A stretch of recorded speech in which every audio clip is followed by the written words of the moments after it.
Hey everyone, welcome back to my channel. It's pretty cold here and the streets are made of ice, but I still was able to get out and go see a couple movies in theaters this weekend. Today I wanted to talk about the new movie, I.S.S. The synopsis is as follows. Tensions flare in the near future aboard the International Space Station when a worldwide conflict breaks out on Earth. Soon, the U.S. and Russian astronauts each receive orders from the ground. Take control of the situation by any means necessary. So without further ado, let's get into the 6 things that make a movie great.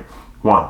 The plot. The plot of this movie is summed up pretty nicely in the synopsis. The International Space Station is occupied by 3 American astronauts and 3 Russian astronauts. They start looking at the Earth from their view and start seeing all of these explosions, and they both receive orders on their corresponding computers saying, take control of the International Space Station by any means necessary. What follows is essentially a standoff between the 2 groups of astronauts, each group afraid that the other is going to make the first move and take an advantage on them, while also struggling to trust the very members of their own groups. I think the concept of this movie is basic but interesting. The delivery wasn't great. You're in the space station for the entire movie, and while you don't necessarily feel trapped there, the elements of storytelling just don't make the plot interesting enough to really fill a movie. So they try to add some flavor in the storytelling by making some drama, and it left me with more questions than answers. Man, it really just didn't go anywhere. So for me, plot gets a thumbs down. 2 is family friendliness. I.S.S. is rated R. I found their decision to push this to an R rating very interesting. There's under 10 F words that all came in the second half of the film, and not much profanity of any other kind. They make brief mention of a same-sex relationship, but there's hardly any details. There's a couple fight scenes with very minimal violence, but I found it very interesting that they would isolate their demographic by pushing this to R rating by throwing in a handful of F words that are pretty much useless. So family friendliness gets the thumbs down.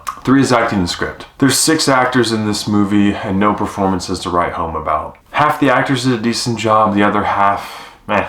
Ariana DeBose did a pretty good job. Masha Mashkova did a pretty decent job too. And Pailu Asbek, I don't know if I said that right, was believable but didn't have an incredible performance. I do have to say John Gallagher Jr. started decently and then his acting performance just unraveled as the movie went on, to the point where at the end it was just straight up bad. And the script of this movie was meh. There just wasn't a whole lot of interesting moments of dialogue in the movie. The word that comes to mind with the acting and the script of this movie is just bland. So for me, acting and script get a 50-50. 4 is character development. While they make very small attempts at developing character in this movie, it just doesn't do a whole lot for me. There were a handful of times where characters made decisions that you wouldn't have guessed they'd make, and I think that's due to the fact that this movie is only an hour and a half long. You don't get to know the characters and you don't feel much for any of them. So for me, character development gets a thumbs down. 5 is visuals and CGI. The visuals in this movie started out okay, and then very quickly devolved into B-rated. The fight sequences are terrible, and the CGI is really bad. Even the blood CGI in this movie is bad. In addition to that, some of the visuals you see are from the perspective of the cameras throughout the space station. They never do anything interesting with that. If anything, it kind of prevented you from feeling stuck on the space station, but there was nothing creative or interesting done with it. This movie really is just one tick above a B-rated film, and you can really see that from the visuals and CGI. So for me, visuals and CGI get a thumbs down. And 6 is rewatchability. I.S.S. is about an hour and a half long, and there didn't seem to be any issues in pacing. There just wasn't anything interesting about this movie. Nothing creative was done. It was very bland. And while it held your attention once or twice, you come to the end of this movie and you're just like, yeah, I'll probably never watch that again.